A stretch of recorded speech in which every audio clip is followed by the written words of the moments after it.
All right, shall we get started? Before I start going through the presentation, I just want to make sure you guys have a total of 8 handouts, basically. So you have 3 handouts that have APA stuff on it, an example of a formatted APA paper, as well as a cheat sheet and a list of like the most common APA mistakes. You also have 3 handouts for MLA. One is an MLA formatted essay. One is a reference guide from, I think, Northridge Library. And then one is a sample paper with the name Harry Potter on it. In addition, you should have something that says workshop on the top or on the front. That's for notes. And then if you are here for an extra credit assignment, you'll see a piece of paper that's got really small print. If your professor is asking you for an extra credit, extra evidence of being here, that's the assignment that would go with it. I'll explain that at the end of the workshop.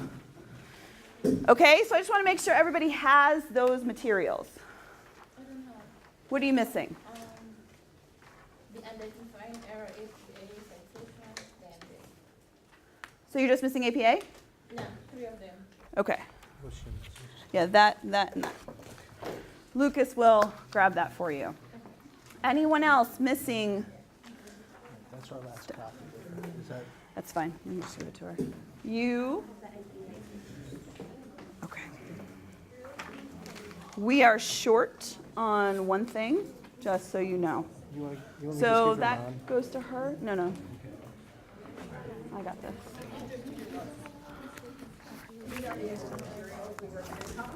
That's fine.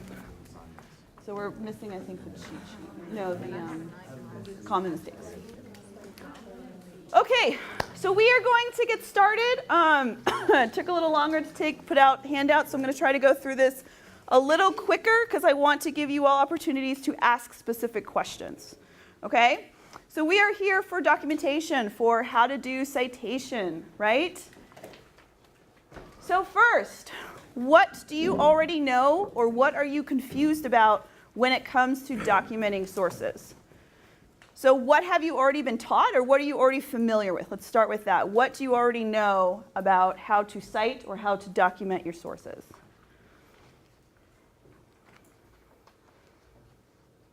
Nothing? Blank slates?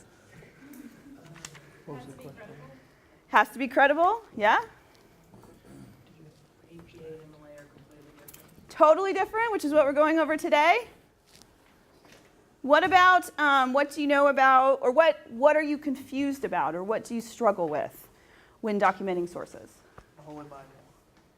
The Holy Bible. I can tell you I do not know that offhand, but it should be in the one of the sheets. I believe it's by like book number and verse, but I don't want to give you a specific answer.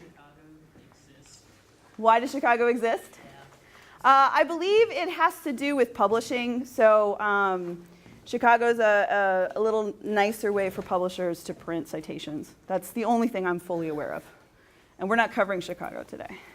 That's its own beast. Okay. So documentation. When your professor refers to documentation, these are the things your professor is referring to. So depending on what style you're using, if you're using APA or MLA or Chicago, those documentation styles have different features that you have to pay attention to. So one of the features that my students often forget is that format is very different. So I have given you a sample MLA paper and a sample APA paper, and you should see that the format is very different, right? The way that we put the title, the spacing, the page numbers, the heading, all of that stuff is very different. We also document using a works cited, a bibliography, or a reference list. Does anyone know the difference between those? So works cited and bibliography, that's the title you put when you're working with MLA. If you're working with APA, you're doing a references list. That's really the main distinction. Documenting sources also means in-text or parenthetical citations. Those are the citations you do inside parentheses at the end of a quote, at the end of a summary, at the end of a paraphrase. Signal phrases, Signal phrases are forms of documentation we use. You mention the author and the text in a sentence, like according to Mary Boggess, who's a student over there, comma, quote, quote, quote, right? Or such and such states. Those are signal phrases. They're a type of documentation style. And then the final way that we document sources or document our work is through endnotes, footnotes, and annotated bibliographies. So footnotes and endnotes are ways to add additional information, to point your reader into, send them to another source, provide additional context that maybe disrupts the flow of your paper. Annotated bibliographies, those are research-oriented bibliographies. They're bibliographic citation with information about that source. So APA and MLA both do those. So when do we document our sources? When do we cite? So APA and MLA use citation slightly different. In APA, typically you only put the page number in a parenthetical if you're actually using a quotation. But in APA, you have to refer to the sources you're using in a paragraph much more obviously than you do in MLA. MLA, you can get away with one signal phrase and a citation after some reason paraphrases. In APA, you have to be much more explicit, right? You have to cite, in a signal phrase, you have to cite the study you're using and refer to it multiple times. So when do we cite our sources? Essentially, anytime we're quoting, summarizing, paraphrasing. Anytime we use something that does not come out of our own brain, with the exception of things that are common knowledge. So does anyone know an example? Can anyone give me an example of what common knowledge is, Mary? Right, so Abraham Lincoln was president. It is a fact that we all, in general, know. You don't need to cite that information. Common knowledge simply refers to what does your audience all understand at once. That can be discipline specific. If you're writing a paper on nursing, you don't really typically need to cite a source about the process of inserting or cleaning a needle, because in general, a nursing audience would know that, okay? So when do you use MLA? So if you have a comp course, if you're in a lit course, if you're in any humanities course, you use MLA style. So that's history, theology, philosophy, English, religion.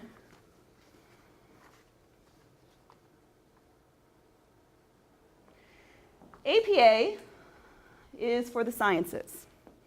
So psychology, health sciences, nursing, health administration, the medical profession, natural sciences and hard sciences, biology, chemistry, geology, etc. Those all use APA. And the primary reason is that because in the sciences, what they typically privilege is more recent information, and APA tends to privilege dates more than anything else. So the main differences, if you haven't taken them out already, I want you to take out the two sample MLA and sample APA papers that I handed you. Those are the thick ones. So the sample MLA says MLA at the top. The APA one looks like 2 pages on the front, kind of overlapping. So we can just start with the first page. I want you to notice the distinct differences between how the 2 papers look. So does everyone have those 2 things out? No. What are you missing? Bold. MLA. MLA? In my case, bold. Okay. I will just, do you have it? He doesn't have the MLA one.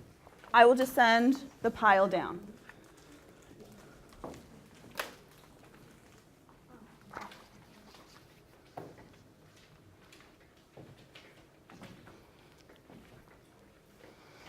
So a couple of distinct differences I want you to pay attention to. On the MLA paper, you should notice that the essay starts immediately. You have a heading. It has the name. I believe that that one in front of me, I can't quite remember the order. Name, professor, date, and class, I believe. Class date. And then on the upper right-hand side, you can see the page number, right? There's the last name of the writer, and then a page number in the upper right-hand corner. The title is right there in the center. There's no extra space. The title is not bolded. It's not a bigger font. There's no extra space between the heading and the title. Whereas if you look at the APA paper, APA has a title page. The actual paper of the APA paper does not start until page 3. So in APA, you have a title page, and I want you to notice the differences between what the heading on the title page looks like and what the MLA paper looks like. So on the title page of the APA, the title and the name and the university affiliation is right kind of north of the middle of the page. In the top left corner, you have something called a running head. So a running head, it says running head, and then all caps. The running head itself is a shortened version of your title. And then you'll notice on the upper right-hand side, the page number is just a page number. If you look at the second page on the handout, not the second page of the handout, so the page that has an abstract, second page of an APA paper is an abstract. You'll notice that the actual words running head is now missing from there, but the all cap words stay. At the bottom of the abstract, you'll notice a line of keywords. That is primarily so that when publishers are indexing, they can find this stuff easily. Your professors might not care if you put the keywords in. That's something to ask. And then if you turn to the second page of that handout, you will see the paper actually start. So the headings are slightly different. In APA, there's a lot more use of sections. So a lot of setting up an argument, whereas in MLA, usually you jump right into the argument in the first or second paragraph. If you flip to the works cited sheet on the MLA page, which I think is the second page from the back, and the reference list, or the references page of the APA paper, which is a couple of pages to the back, you will also see that there are distinct differences between how we list our sources.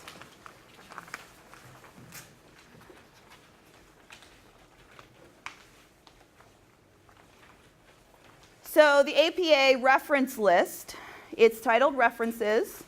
The MLA, I believe, is titled either Works Cited or Bibliography on this example. In both lists, the authors are alphabetized by last name. You will notice that the spacing is slightly different between the two, as well as the way the actual entries look. So these are distinctive differences between the two formats. And they're ones that students tend to forget about very quickly. And they're ones that are easy to lose points on. So if you can kind of recognize the distinctive differences, the things you have to pay attention to when you're documenting your sources and you're formatting your paper, you will be a lot better off than if you just try to wing it. So the distinct differences in documentation, right? You've seen the examples. So there are distinct differences between the works cited bibliography and the references.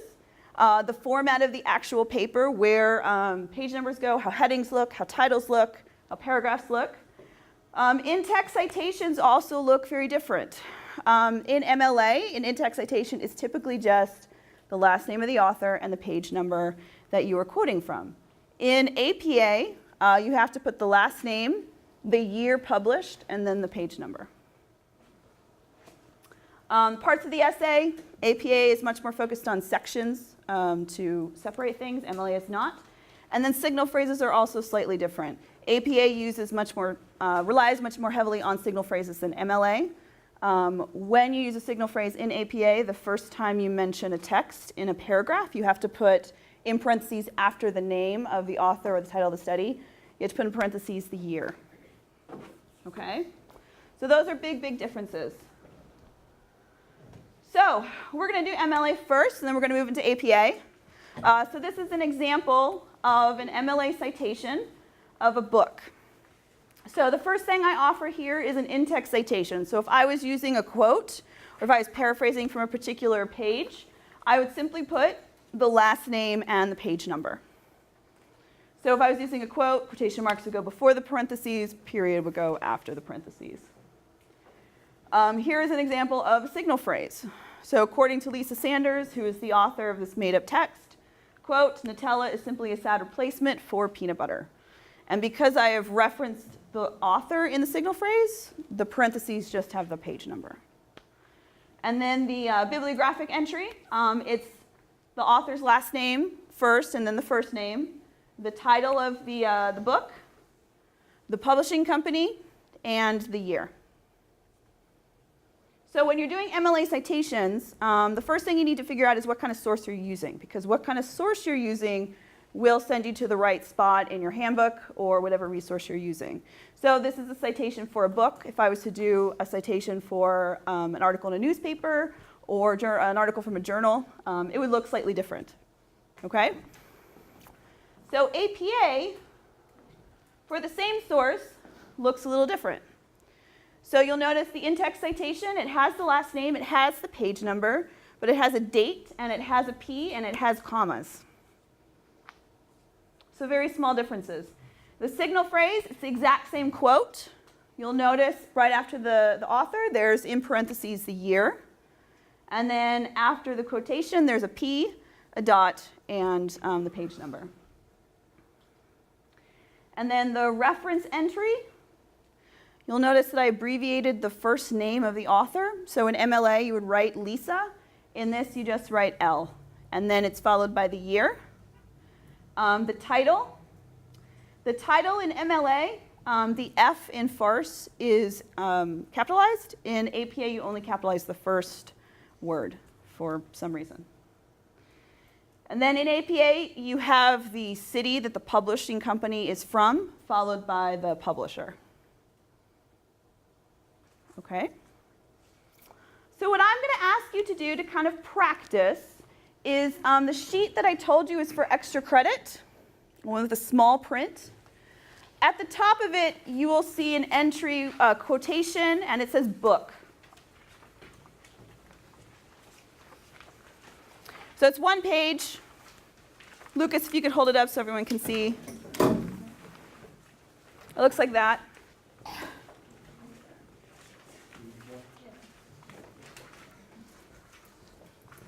So what I want you to do, you're welcome to work with a partner if you want, but you probably shouldn't need it. That very first entry where it says book, I've provided a quotation and I provided publishing information. I want you to try to make an in-text citation, a signal phrase, and a bibliographic entry in both MLA and APA. And in the packet where I said you can have notes, there's a space for you to write it. So I want you to at least practice the difference between the two.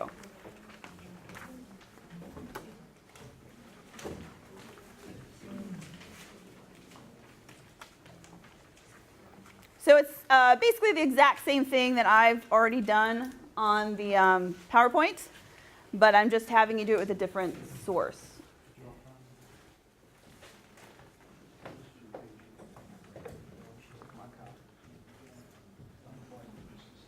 And there's space in the packet for you to write.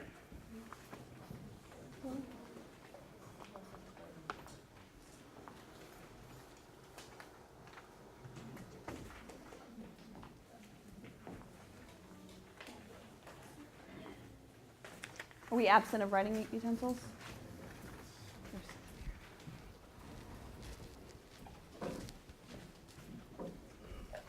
Pass those out. Yeah, that'd be great. Took my So copy. helpful. She took my work copy. There should be more, I think. No, that's the one we ran out of. Well, I can send you a digital copy. Yeah, I figured. Just remind me.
there's lots.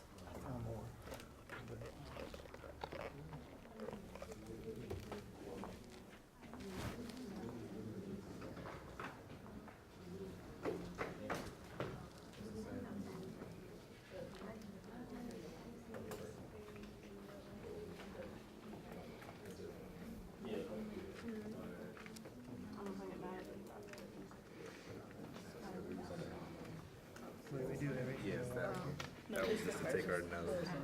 I mean, ultimately, as long as you know what you're writing down, doesn't really matter. As long as you remember.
Okay.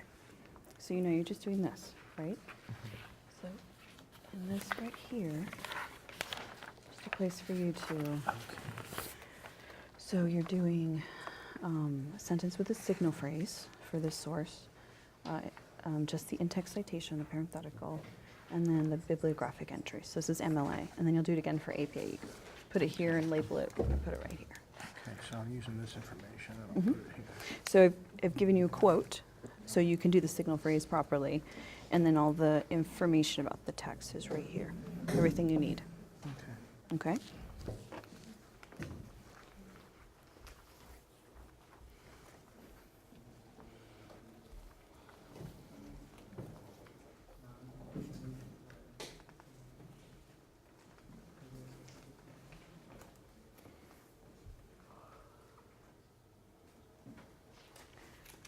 So I'll give you all another minute and we'll just go over very quickly what you did.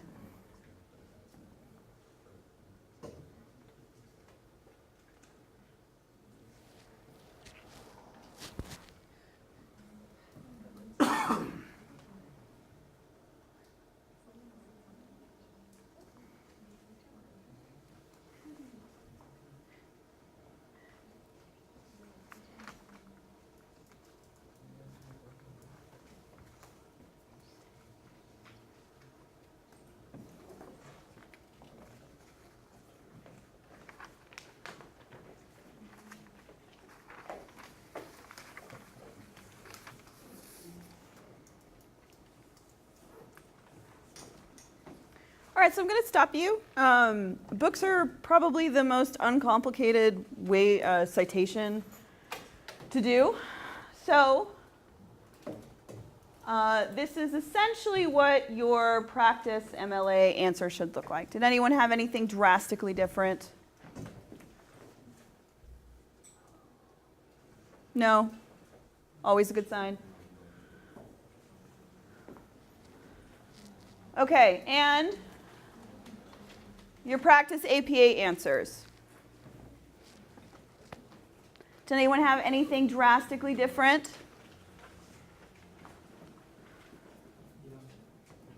Michael, you had something different? It wasn't right. What was it right? What did you get wrong? Huh? Signal phrase? What did you do incorrectly? I put last name the first name instead of just leaving the last name. You can put the first name, it's fine. Okay. Yeah, absolutely. Anything else?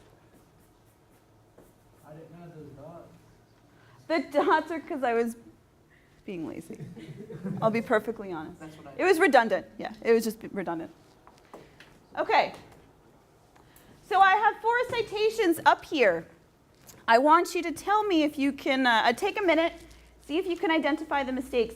It doesn't matter to me if you want to practice MLA or APA. I have the answers to both, but I'd like you to use what you need to work on the most. So just take a minute to look at it. I'm mostly interested at this point in the things that really stand out to you, the mistakes that stand out. And then I'll go over the correct answers after we discuss it a bit.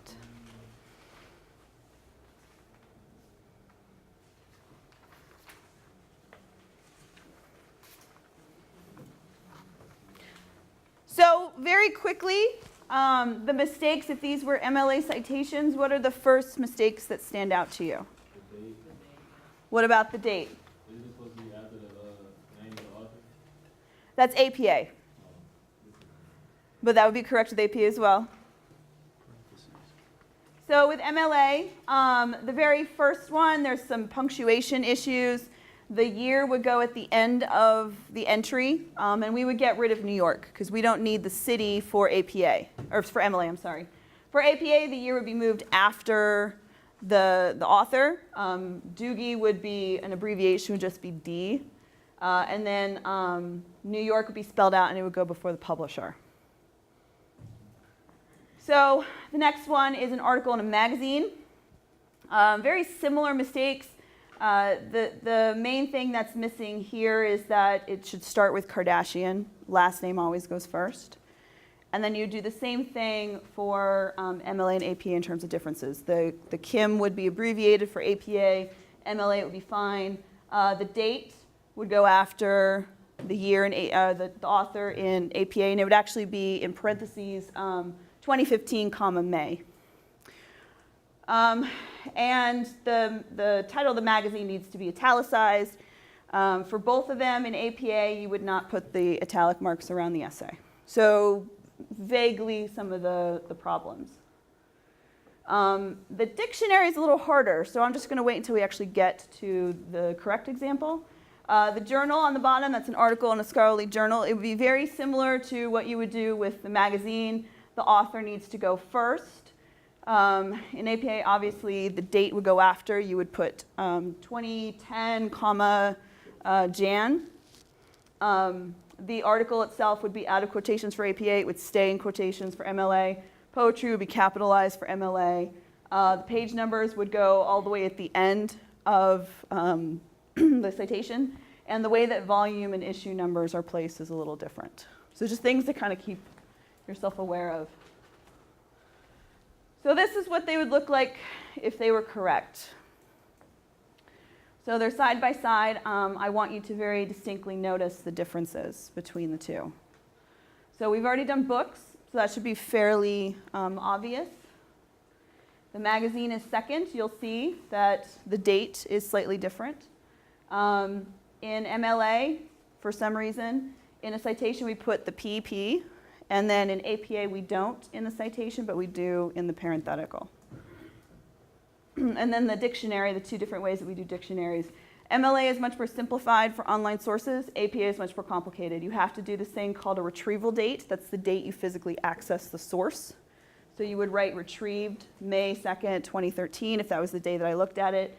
And you have to write from and the website. MLA is a little more flexible with the website. Some professors require it, some do not. I rarely require it of my students because it tends to get very clunky.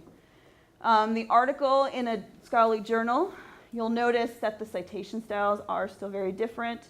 The way that the volume and number, so in MLA we write volume 5, comma, number 9, and then the date, and then PP and the page numbers. APA, you have a 5, parentheses, and a 9, and then the page numbers. And in APA, we're supposed to be looking for something called a DOI.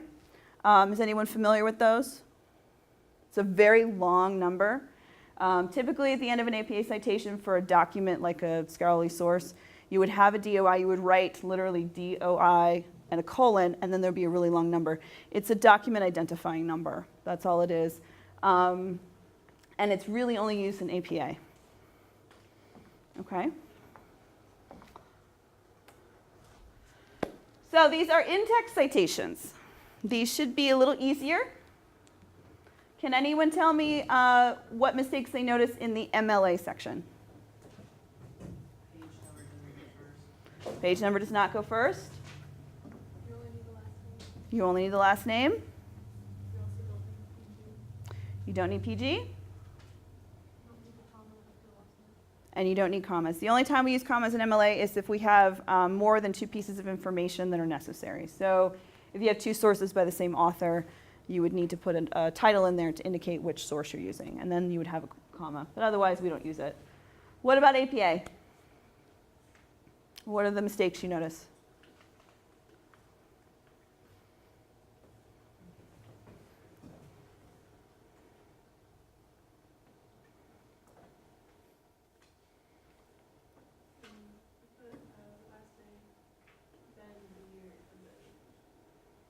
Right, it should be last name, then the year, then the page numbers.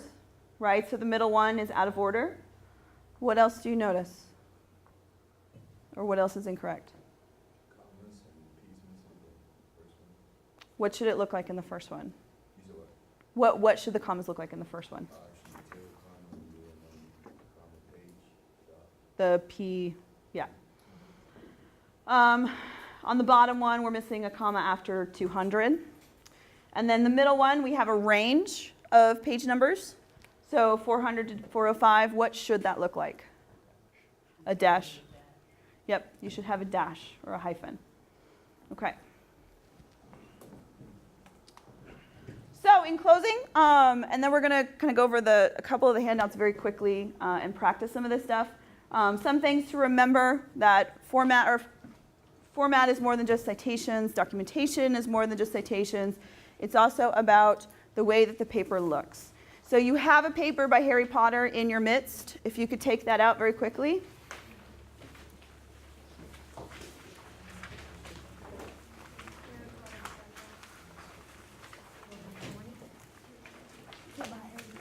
Yeah.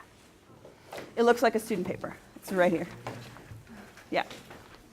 So this is an MLA paper. I just want you to look at it very closely and tell me if you notice anything about the format that seems incorrect. Sort of like a quick spot. The spacing between the paragraphs. What about it?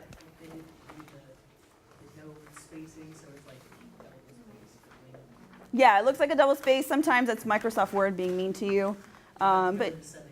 yeah, usually it's because you hit enter twice. There is no citation page, that's right. Their last name is not at the page. Last name is not in the corner. A question mark and title. I don't know if a question mark in the title is ever bad. Depends on the title. The date is wrong. The date is wrong. What should the date look like? Date, month, year. Right, it should be the number of the day and then the month and then the year. I don't know if this is like a preference, but whenever you put the number at the top, you're also supposed to put the last name. Right, that's what he had said. Yeah, it's last name and 5 spaces and then the number. Yep. Anything else you notice? The title of the professor should be after the professor before the name and last name, maybe. Oh, the professor's name? Yeah. That should cover most of them. Okay, so just to see if you can spot stuff. You always use the resources available. So MLA and APA is complicated. Even though I've been doing this for years, I don't remember everything, right? He came in and asked me how to cite a Bible. I could not tell you off the top of my head how to do that. I would have to look that up. So at the back of your workshop packet where you were writing your notes, there's a list of resources that you can go to. They're all free website resources. So if you don't want to use your handbook or you don't have your handbook anymore that your professor has asked you to do, it's literally like the last page. Just flip it on the back. This is a list of resources you can use. They're easy to use. You're welcome. So if you're not sure, especially when you're new to citing, don't try to do it off the top of your head. Use the resources that are available to you. You will learn a lot better that way. Always check your punctuation. So the most common mistake that my students make, and it's been true for the entire time I've been teaching, is that punctuation is often their killer. They forget when to put a comma, when to put a colon, when to put a period. In terms of citations, right? If they're doing anything and they're looking at the handbook and they're getting the content, right? They're putting the name in the right place, the title, etc. The thing that they always forget is punctuation. And in some professors will absolutely destroy your grade because of punctuation, because it's important to pay attention to punctuation. Okay? Alphabetize your reference list or works cited page. That's also a common mistake that my students make. It's always last name and then first name, so you alphabetize by the last name. That's an easy thing to forget. Use in-text citations when summarizing, paraphrasing, and quoting. You can replace some in-text citations with signal phrases.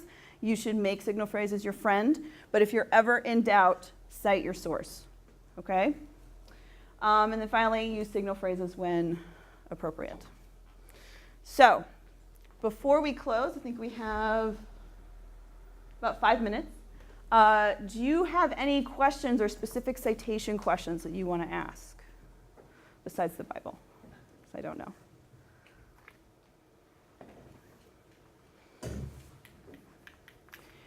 So what I have handed to you, you have 3 APA sources. You've got the sample APA paper, and that's from the APA manual. So it has notations on there, things to specifically look for. I also gave you an APA cheat sheet, sort of some of the basics, and a sheet listing the most common APA mistakes. So use that as much as possible.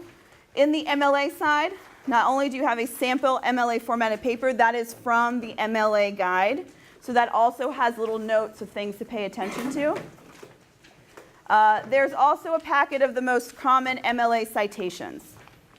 So magazines, newspapers, books with more than one author. Those should all be there. I could not tell you if the Bible's in there, but it might be. And then if you are doing this for extra credit and your professor needs evidence, the sheet where you found that first source, the Michael Metzger, that is a list of a whole bunch of different sources. So you can turn those sources into a reference list or a works cited list, a works cited page for extra credit if your professor asks. For my students, I want a works cited page. Okay? For APA or MLA? MLA for mine. Yeah. All right, any questions? For this Lucas? information, for the works cited page? That's for the works cited sheet. Yeah, underneath every single quotation, it tells you exactly the source, book, journal article, etc. Underneath it has that information that you need to just put it in order for a works cited. So each one of these would be different. A new entry, yeah. All right, if there are no questions, thank you all for coming.